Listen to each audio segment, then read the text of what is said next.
It's real easy to see when other people don't have good boundaries. It's a little bit more difficult to see when we don't have good boundaries. In fact, if you feel like you're surrounded by other people who don't have good boundaries, chances are it's you that's not holding the boundaries for yourself. And it can be a little tricky to figure out who's doing what. So in this video, I'm going to cover for you the signs and these are the clear signs that you may be having some boundary issues. Maybe you need to have stronger boundaries, maybe you need to have fewer boundaries. And we're going to go through them now. When I initially came up with this video idea, I said 7 of them, but then I started making a list of them and they were more than 7. So you're gonna get some bonus ones in here. You know, when you get going and you just keep thinking of more and more, that's exactly what happened. So these are when we go through these, I want you to think not about the other people in your life, but about yourself. So as we go through these, think to yourself, do I do that? Or you can even put it on a scale. Maybe you do it sometimes, but not very often. Because a lot of these aren't necessarily black and white. And then another question you can ask yourself is, do I have this boundary issue across the board? Or do I have this boundary issue with a certain someone or just a couple of people in my life? Because that could also be an indicator that would require a little self reflection. Before I forget, I do want to tell you guys that I made a new healthy communication family quiz totally free. I put the link in the description. If you want to take that quiz, it actually scores you on things like active listening, boundaries, trust, empathy, effective confrontation, conflict resolution skills. I couldn't think of the right word. And it kind of puts it in categories so you can see how you score in each of those categories. The link's in the description, and I'll remind you guys again at the end. Just wanted to throw that out there. Afraid I would forget. All right, so the number one sign and giant big indicator red flag that you may not be having the best boundaries is that you feel resentful. Because typically, we usually feel resentful when we feel like we're over functioning or we're doing more than our fair share of things, or we feel like we're being guilted into doing something. We feel like we don't have the option to say no. Those kinds of things build up in us over time. And it's an indicator not that other people are crossing our boundaries, but that we're not holding good, healthy boundaries for ourselves. So there are other indicators, but I think resentment, if you feel it brewing, is probably the number one sign and symptom. It probably means you're over functioning in some area or you're rescuing other people in a way that you don't want to. And a lot of times the way this starts out is in the beginning, you do it because you want to do it and because you want it to be helpful. But then it feels like it keeps happening. And then you get compassion fatigue.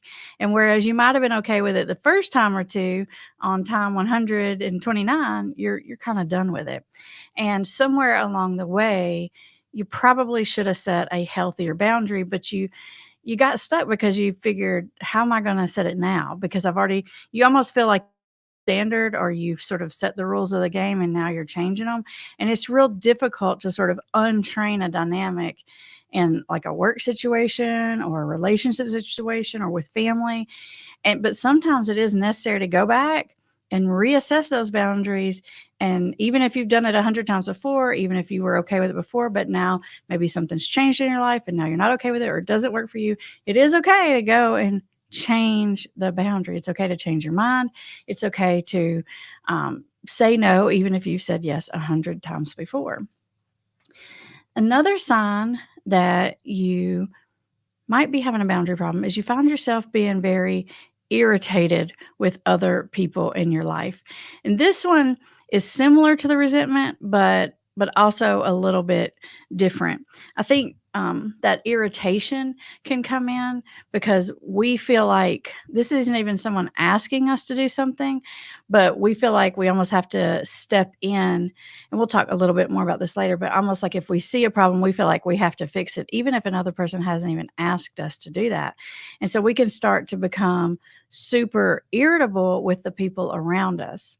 Or another reason that causes this is because maybe we're wanting someone else to help with something, to participate in something, to do something for us, but we're not asking. Ladies, I'm going to generalize here and say we're really good at this one, and I'm including myself in that. It's kind of like in our mind, it's like we feel like other people should just know what we need, and the reason is because you're going to be particularly prone to this if you're pretty good at knowing what other people need. So when other people don't just immediately jump in there to help out or to take care of something that needs to be done, you're going to find yourself getting irritated, and possibly if that goes on for a long enough time, you're going to be resentful about it because we feel like it's personal, right? We feel like, well, someone's being lazy or someone doesn't care or someone's taking advantage of me. When you're having those thoughts, those are giant indicators that there's something wrong in the boundary department. Here's another one. It's kind of the opposite of the one I just said. Other people in your life are irritated with you because you're overcommitted. Like, for example, maybe your spouse is irritated because you say yes to everything. You're on the church committee for this, you're on the volunteer thing for that, you're on this team, that team, you're the PTA president, and your spouse is just super irritated. And then you feel irritated back at them because you feel like they're not helping enough. When a lot of times it's because we've overcommitted ourselves. And so that's another one that can result in other people being irritated with us, and then also us being irritated because we've overcommitted, and then we feel like super stressed out, and we feel like the other people in our life should step in there and help out because we've overcommitted ourselves and we've agreed to do too many things.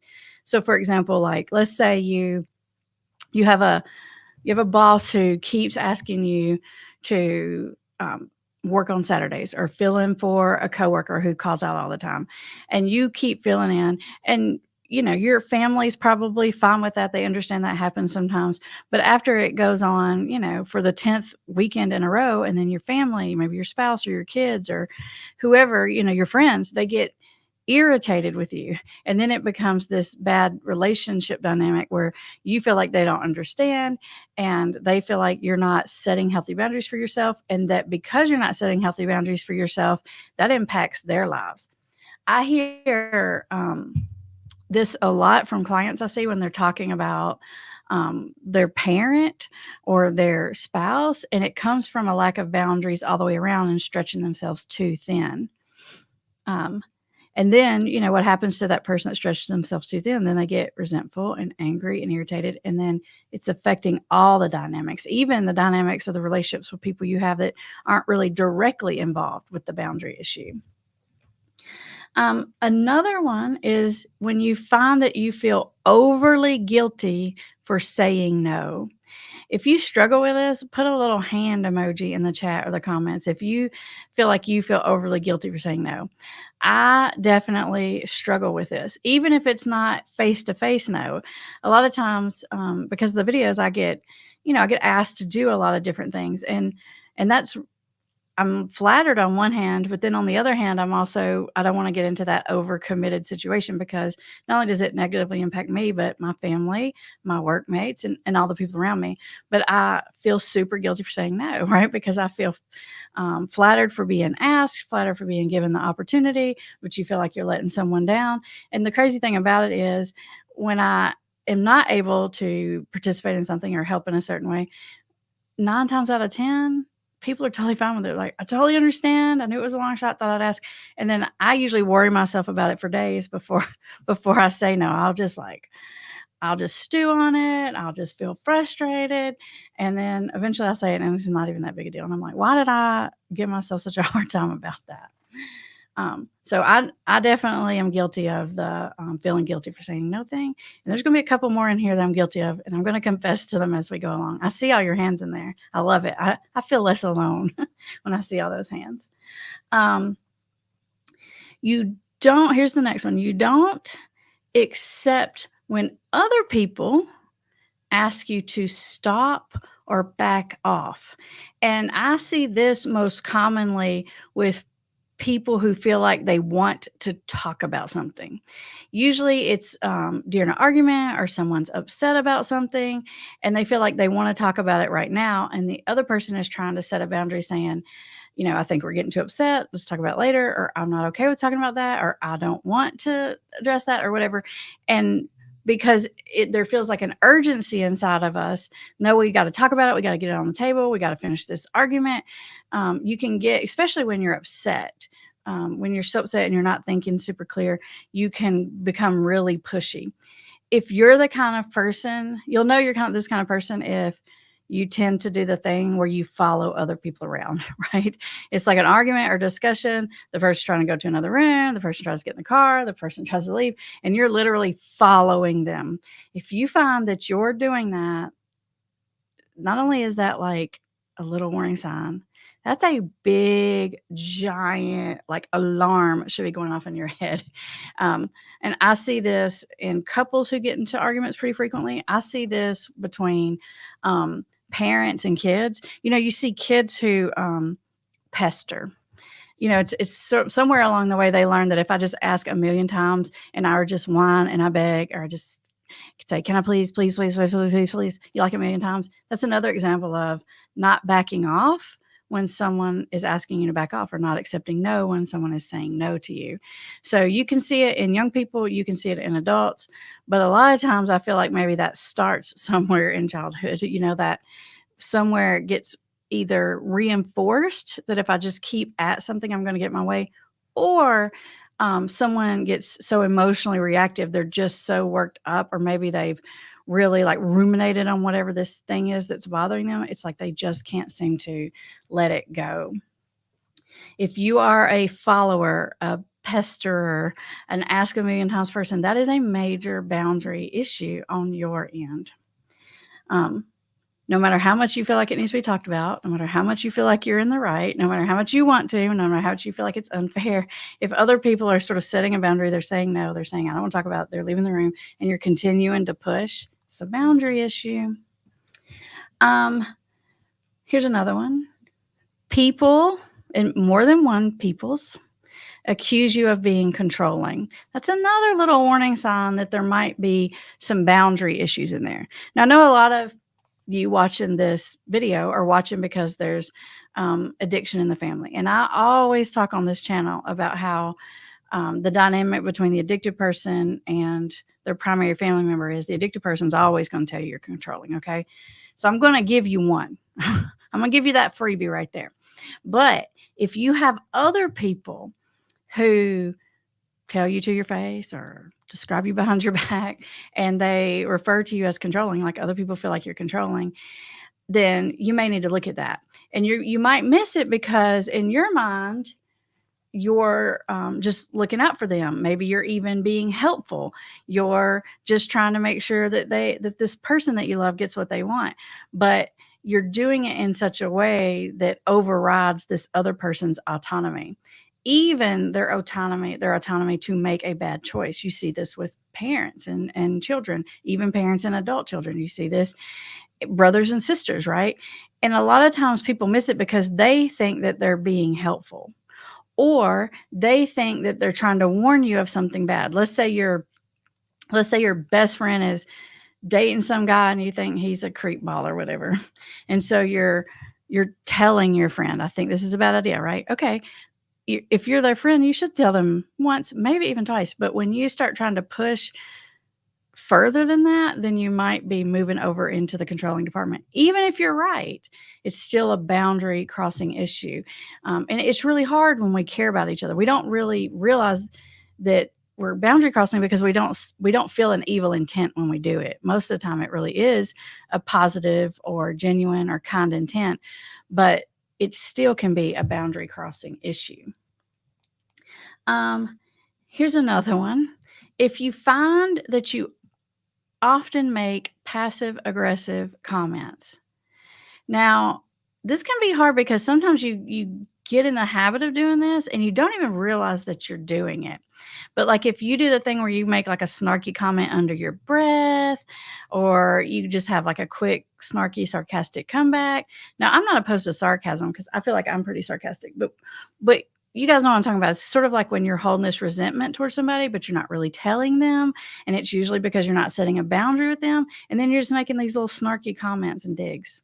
Sometimes I call that like the drive-by knifing. And other people feel that animosity coming from you. And the boundary issue that's going on there is that you're not addressing something directly.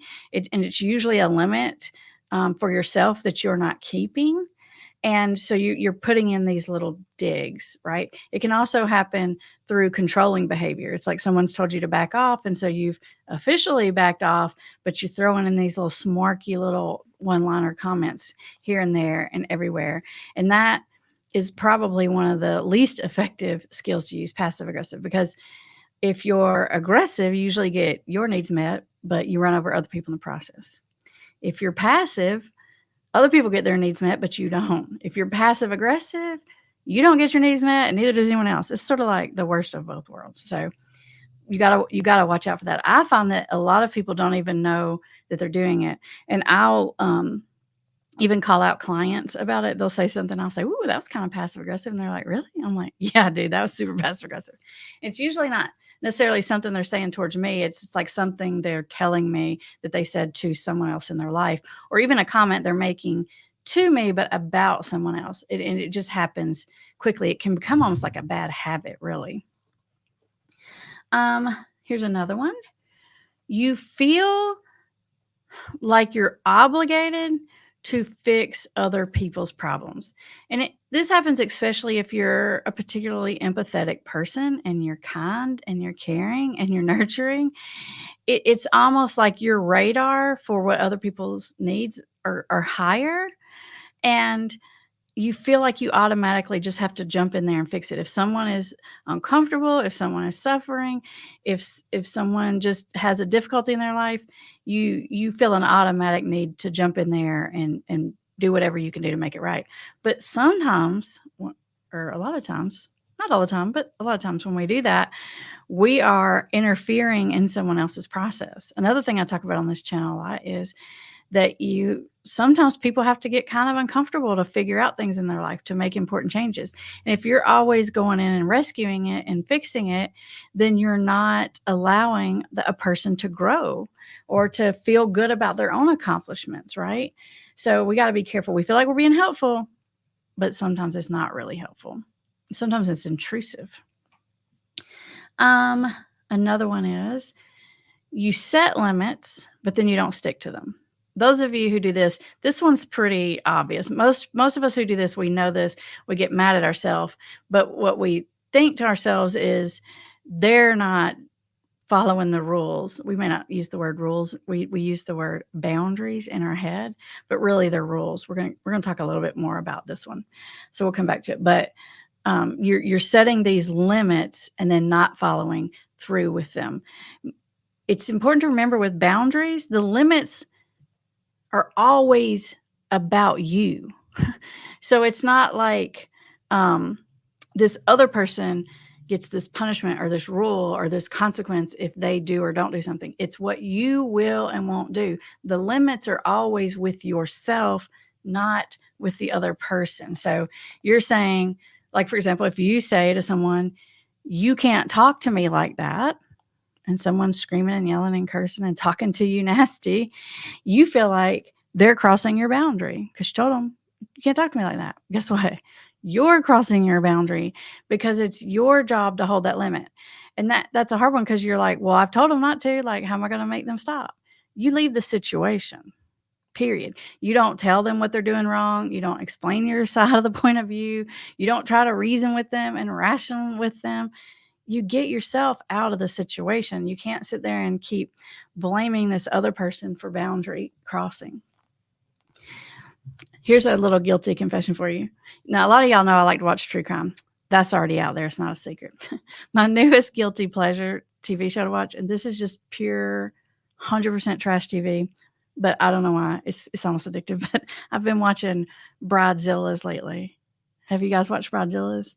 If you haven't and you just want some trash TV, watch some Bridezillas. In fact, I guarantee you if you're watching this video and think you got bad boundary, watch Bridezillas. You'll feel A million times better. You'll feel like you're the boundary queen or king when you watch Bridezillas. Have you guys seen it? If you've seen that, put the little bride emoji in there. These brides are freaking crazy. I mean, lunatic. And I'm always thinking, how do the people around them put up with this? And in almost every Bridezilla show, they're like, I'm not going to let you be in my wedding. And then it's like, somehow that's like a threat. And I'm thinking to myself, I'm like, yeah, I'm not going to be in your wedding, period. Like, I'm out. Like, and it's just always amazing to me what the people around these people put up with. And what it says to me is this is not just a bride problem.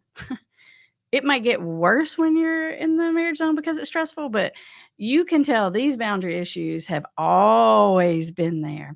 And these people you see in the show with them, you can tell they've been enabling this horrific, awful, immature behavior forever. Now, when you watch these Bridezillas, you can tell that they feel like they're just taking up for themselves, or they're just trying to get what they're owed or they deserve or what they want, but they are doing it in such a very, very aggressive way, passive aggressive way, a forceful way, a downright mean, nasty, ugly, and juvenile way, to be honest. So if you want some good trash TV and you want to feel better about yourself and your boundaries, you watch some Bridezillas, because I promise you, you're not that bad, okay? And then I try to ask myself when I watch it, is this just fake? But when I watch it, I feel like there's a couple of things where they kind of maybe set the stage to create a little conflict, but you can see the emotions are super real. Like, I'm like, nope, this person's just that crazy, right? You can just feel it and see it. So, like, nope, that's how they are. All right, so another sign or symptom that you are not having good boundaries, and I'm guilty of this one, is that you have a tendency to lecture or nag. I'm not terrible at this one, especially for a mom, as a mom, but I have a thing about my son brushing his teeth. I don't know why. I'm literally not strict about most anything else. I'm not strict about bedtime. I'm not strict about checking his homework. I'm not strict about what he eats. But I have this weird thing. I'm like, have you brushed your teeth? And I feel like sometimes that's like all I say to him. Have you brushed your teeth? And it's a little bit of a joke between the two of us. And I keep telling myself, I'm just going to quit because, like, dude, he's 13 years old. If I haven't told him to brush his teeth every morning, every night by then what the heck? You know what I mean? He's good at it. He'll take a shower. He does his deodorant. He does every other hygiene thing. But I have to tell him to brush his teeth. And he's got braces. That's another thing that makes me feel like that's one of those justifications that I tell myself. Well, I have to tell him that, right? And I keep promising myself I'm going to stop doing it, but I keep doing it. It is definitely my one nag. I'm sure I have more than that, but that's like my main one is the teeth brushing thing. I think some of it comes from the fact that I didn't have dental care as a kid. And so when I was an adult, I had to get all of my teeth fixed and have adult braces and go through all that craziness. And I just feel like, if he doesn't shower, whatever, he's dirty, it doesn't mess up something forever. But when you don't take care of your teeth, it's kind of for everything. So those are my excuses. But nonetheless, I shouldn't be doing it because it's naggy. I mean, what am I going to do when he's 19? Call him up and say, brush his teeth? Probably. All right. Another one is that you can't accept it when other people don't agree with you, mostly because you think you're right. You think that you're in the right. You think that you know what's right. And if someone else doesn't agree with your way, then you just keep on and on and on and on trying to convince them because you feel very much in the right. Here's the thing. It doesn't matter if you're in the right or not. If you're refusing to back off and you just keep at someone, keep trying to convince them and convince them and convince them and bringing up the topic over and over and over because they just don't agree with you, that's definitely a boundary issue. Another one, and I'm guilty of doing this next one a little bit, is you help people even when they tell you they don't need help. I'll tell you why I'm bad about this one. I have this weird thing. Like if I'm coming home, let's say I'm coming home from work and I'm going to stop and pick up something to eat. And so I'll call my husband. I'll say, hey, I'm on my way home. it's like 8:30 at night. I'm not going to cook. I'm going to pick up something. Do you want something? And then he's just like, nah, I already ate a sandwich or something. I have this weird thing where I feel like super terrible if I like come home and I buy me food and not my husband or my son food. So I do it anyway. And then it goes to waste because they told me they didn't want it. And then I'm thinking, well, dang, I wasted all that money and you didn't even eat it and I paid for it for you. Guess whose boundary issue that is? My boundary issue. That's another one that I do. I keep trying to tell myself I'm going to do better. Occasionally I don't, and then when I don't bring it home, I still feel super guilty. Isn't that crazy? It's ridiculous. I don't even know where that comes from. Anybody else out there have that? I don't know. And then this next one is a little bit similar to the number 11, the one before the last one, which is you confuse not listening with not agreeing. So you've had a conversation with someone, usually more than once, usually more than 5 times, honestly. And you just keep saying, you're not listening to me. You're not understanding me. You're not listening to me. But they are listening to you. They just don't agree with you. We have to learn the difference between not listening and not agreeing. And what's happening is we sometimes have a very hard time accepting that someone doesn't agree with us. You see this, especially when people have like super strong opinions about something. Maybe it's political, maybe it's whatever. And they just keep on and on and on trying to convince, and like have their facts, and maybe they have their PowerPoint they get out or whatever. Maybe they like have references and witnesses, who knows? And so we just keep saying, you're not listening, you're looking at the evidence, whatever. But you got to understand the difference in not listening and not agreeing. So a lot of times we just keep saying, you're not listening. And we feel like they're doing us wrong. But really, in that situation, we are the boundary crossers because we just can't let it go. I think that you guys are probably beginning to see that a lot of times these boundary issues happen not because we're evil, but a lot of times it's because in our heart, we're trying to do the best thing for other people. And we don't quite realize that we're boundary crossers, but we are. It's like myself, like with the brushing my teeth with the sun. It's like myself with the, do you want something to eat to my husband? It's like, it's us being a boundary crosser. So even if it comes from a good place, we have to realize that sometimes it's not helpful. Sometimes it's intrusive. And we got to get honest with ourselves. Which of these do you have the biggest trouble with? I confessed. I know I'm not the only one out there. You guys let me know which of these. Or do you have an example that I didn't name up here? Like I said, I thought I initially had 7, and then I kept writing these out and I ended up with 13. I think I could have kept going, but I was like, good gosh, 13, that's like a lot. So I finally just put a boundary myself and reined it in. But I'd love to hear from you if you've got some that you know of, either that you tend to do or someone in your life tends to do. If you're going to tell us that, don't tell us their name, because that would be a boundary issue. Don't call them out, but just put what the boundary issue is. You don't even have to call anybody out about it.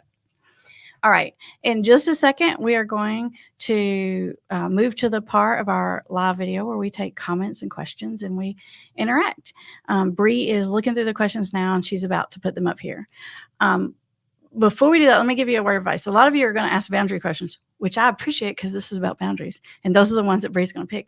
But the more specific you are, and I don't mean like you need to write a big long thing, but the more specific you are, the better answer I'm going to be able to give you. So for example, if you say, how do I set boundaries with an addicted loved one when he keeps just breaking them all the time?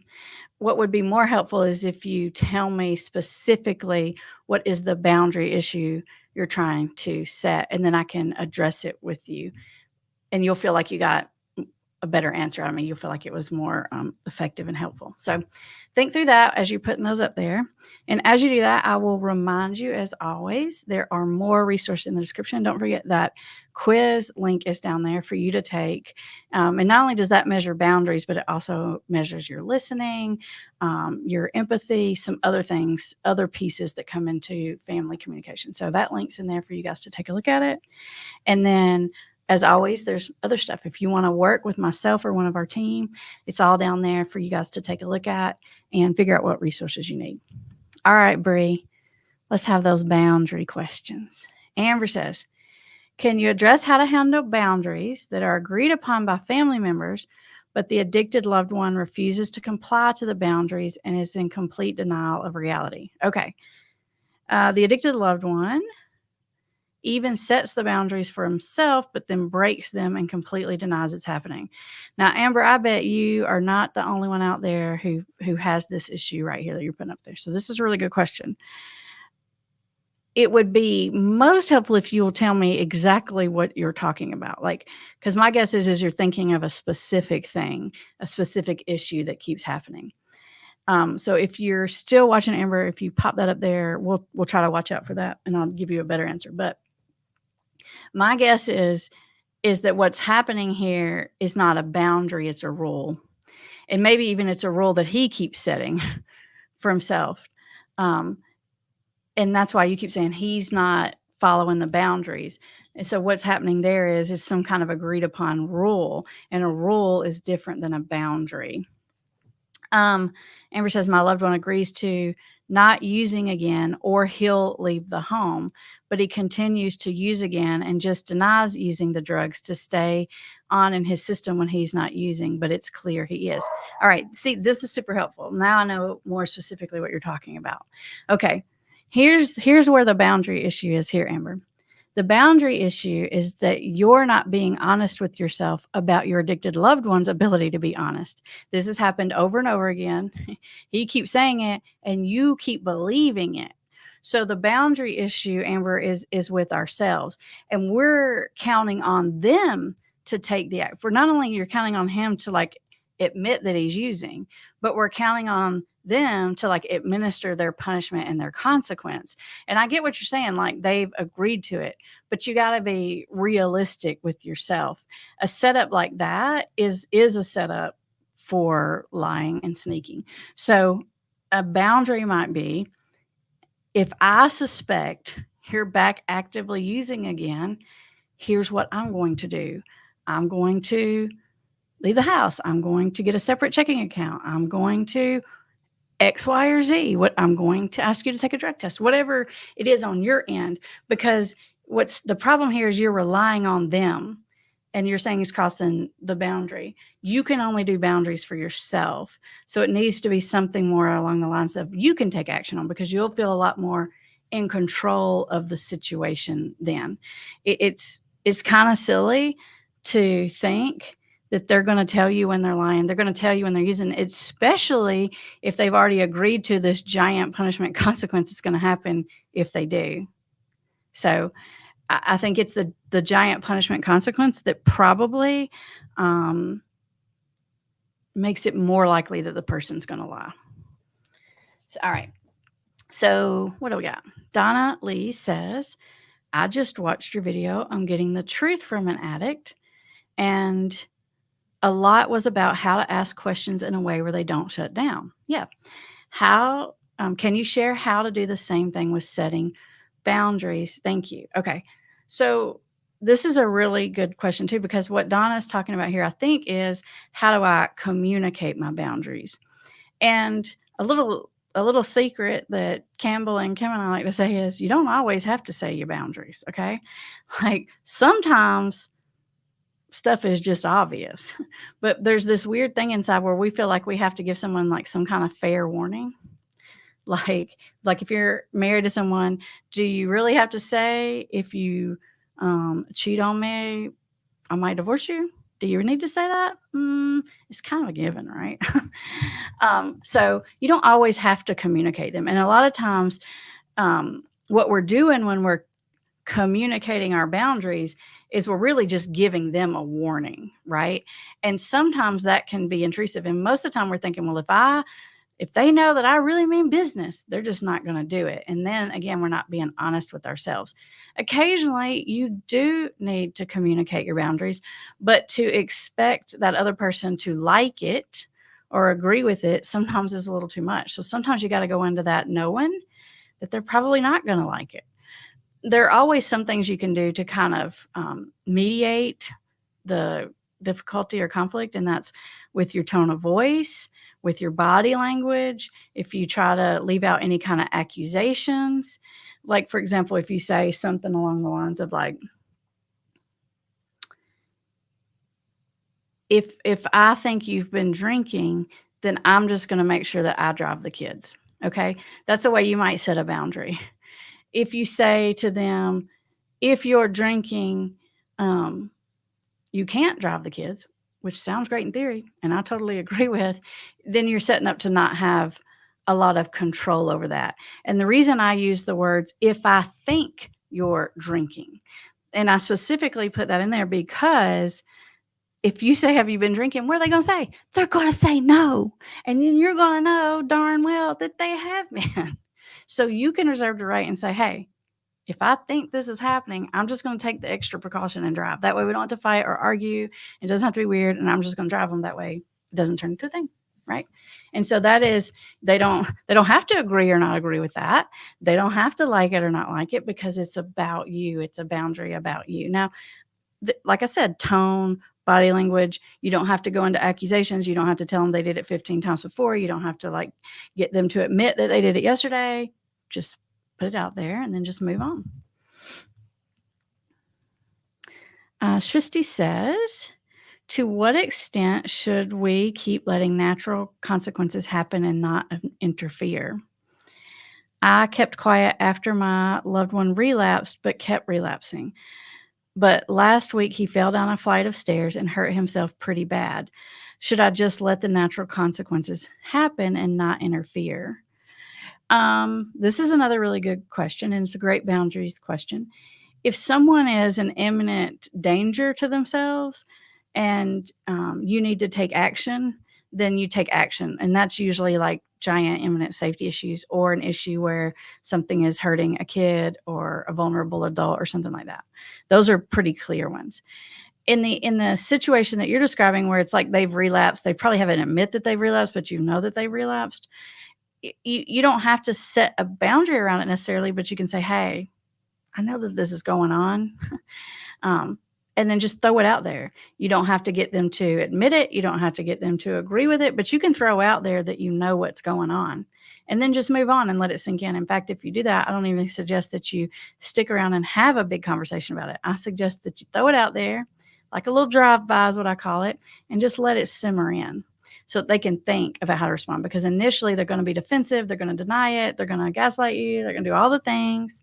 So just throw it out there, super sweet, and then move on. That would be my suggestion.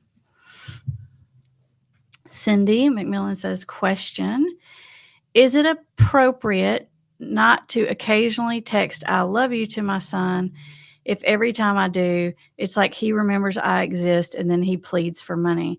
I don't need the drama, but I want to connect. I really like this question, Cindy, because this is about you, right? It's like, I want to let him know that I love him, but I know if I like open that door up, then he's going to ask me for money and I don't like that. And then I'm in a bad position. So for you to say, I'm not going to do that because it just opens the door for a not great dynamic, that is a very healthy boundary to set for yourself. And you may feel a little guilty for it, right? You may feel like, that, gosh, I'm his mom. But here's the thing. You've been texting that for a long time. He knows that you love him. That's why he always asks you for the money, because he knows that you love him and he's going to use that against you and ask you for the money because he knows it's going to work on you. So what was it? I think I said this in a video not too long ago, and I stole it from someone else, but it was like, if it's between resentment and guilt, you got to pick sometimes. If you keep doing it, then you're going to be resentful about it. If you don't do it, then you may feel a little bit guilty about it. But usually that guilt kind of dissipates, especially after you hold the boundary a time or two. You become really glad that you did. Lisa says, how do I hold a boundary that I have set? If I bring up something that is bothering me, he turns around and brings up something that I did instead. What's the best way to handle the situation?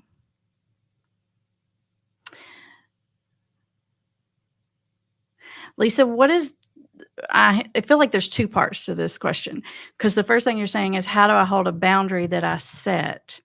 if I bring up something that's bothering me and he turns it around and brings up something I did instead? What is the boundary there? Like, I hear uh, difficulty there, which is you're trying to communicate something that's bothering you and then they're turning on you. I hear that. But is it like, what's the boundary there? I'm not sure exactly what the boundary piece is, but I can give you some feedback on just the situation in general. A lot of people do this to deflect, right? It's kind of like they're backed into a corner, they're being called out for something, and naturally they want to squirm out of being backed out of the corner. A lot of times they sort of throw something back at you. The way I say to handle that is, if it is valid, and maybe it is somewhat valid, then I think you should say, you know what, you've got a valid point there, and that's something that I need to work on. But right now, we're talking about this, so you can kind of acknowledge it and say, I'm definitely open to talking about that, but keep the conversation on what it's on. Now, if you're going down that road and this person just isn't willing to engage in this conversation with you, or they don't care that you're upset about it, or they don't agree and they don't think that it's valid, for you to keep on and on and on, and I'm not saying you did this, I'm just using Lisa's as an example because I've seen it happen so much. Not that Lisa's doing it, but like, this is one of those situations where you could end up telling yourself, well, they're not listening, when really they just don't agree. But as far as what to do when they deflect, just sort of make it known that you know that they're deflecting. Say, you're right, let's put that on the table. We'll talk about that after dinner, tomorrow, whatever. I'm definitely willing to listen to that, but right now we're talking about this. All right. What's next, Bree?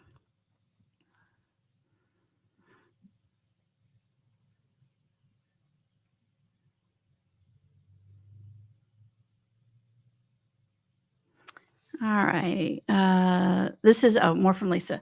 A boundary that I'm telling him is I need some reassurance that he isn't lying to me and he brings up something he thinks I lied about instead. Okay.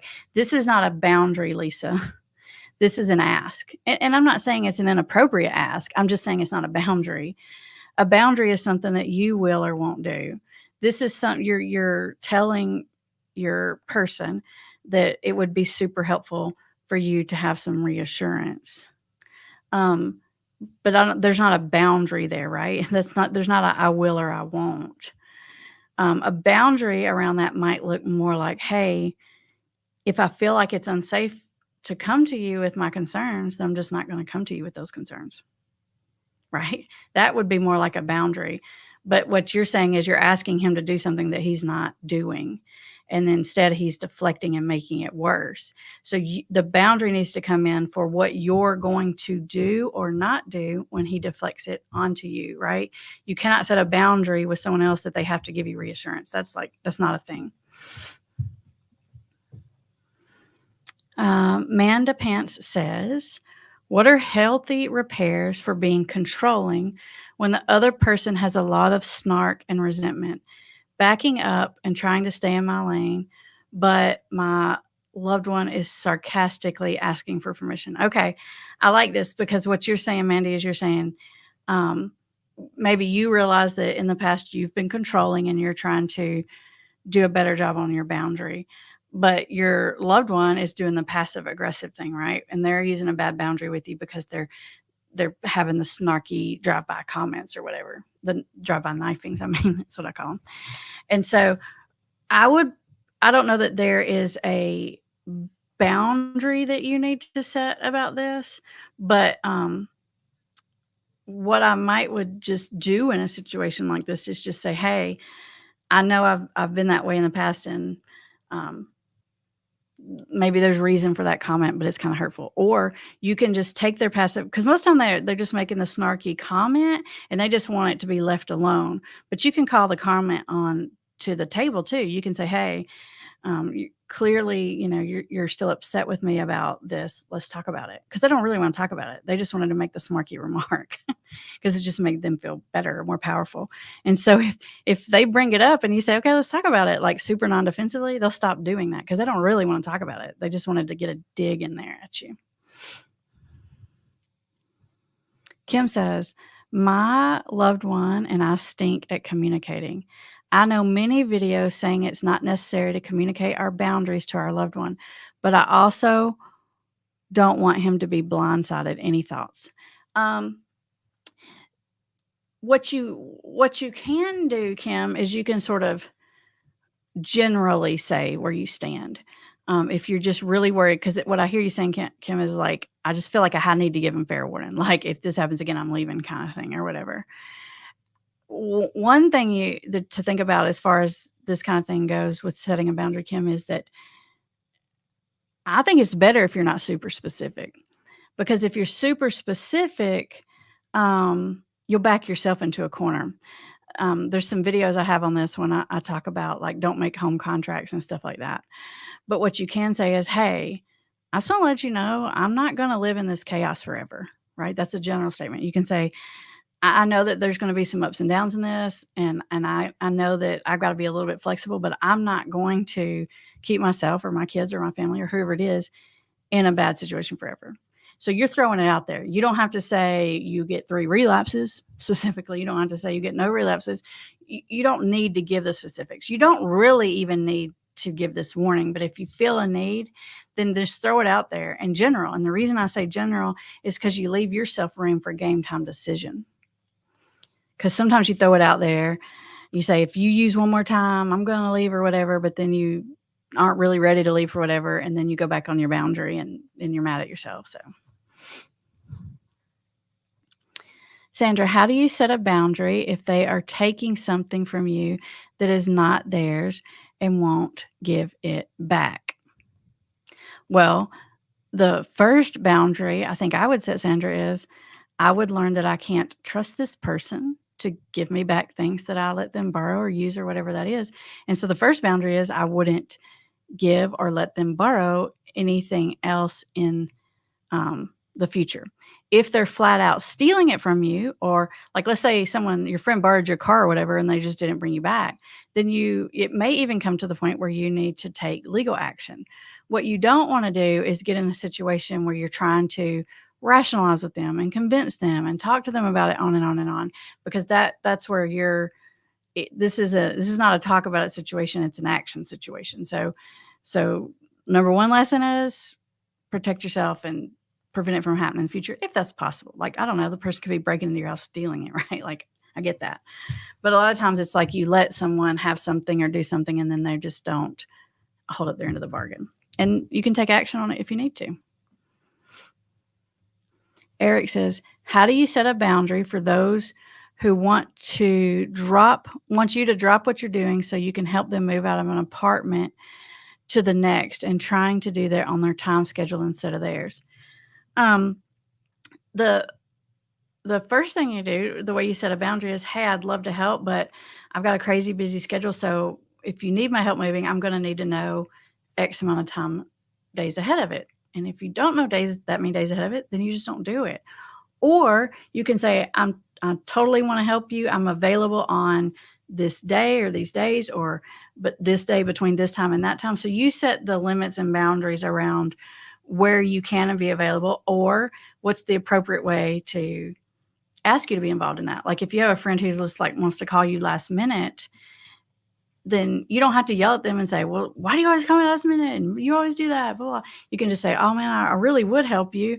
I had no idea that was going to be going on, and I already have plans. So you just politely, that's called setting a boundary. Yeah. Barb says, is this a good boundary? My addict uses marijuana in the house and it triggers me. My boundary is that I plug in the wax melts, leave the house, maybe walk the dogs for some time for the smell to dissipate, and return home after I know the smell is all gone. Am I on track? Yeah.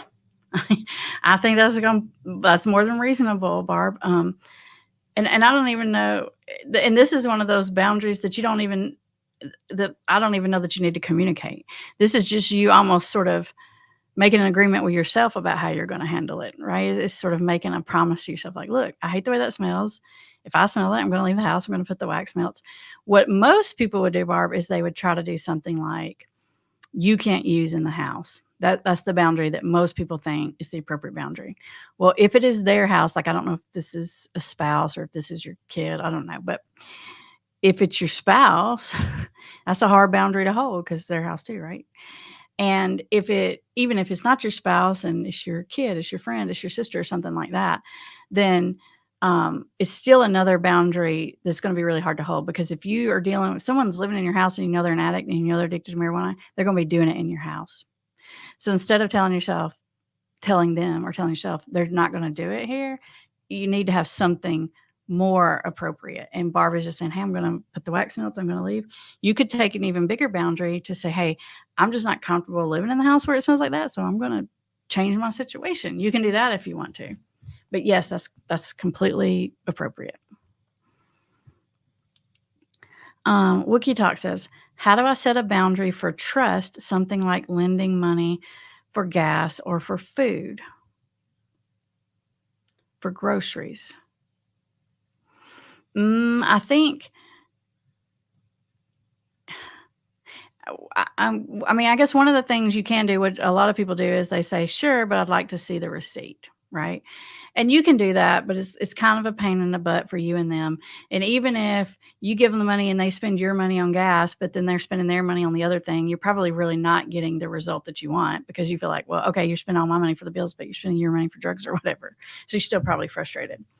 But a boundary you can say is, and you don't have to say it to them, you can say it to yourself, is, if I feel like they're taking advantage of me, then I'm just not going to loan it. Or another boundary you could say is, if it's going to have a serious negative impact on my own finances or on the finances of my family or my household, then I'm not going to do it, regardless of what it's for. So those are healthy boundaries for yourself about where you're comfortable doing it, where you're not comfortable doing it.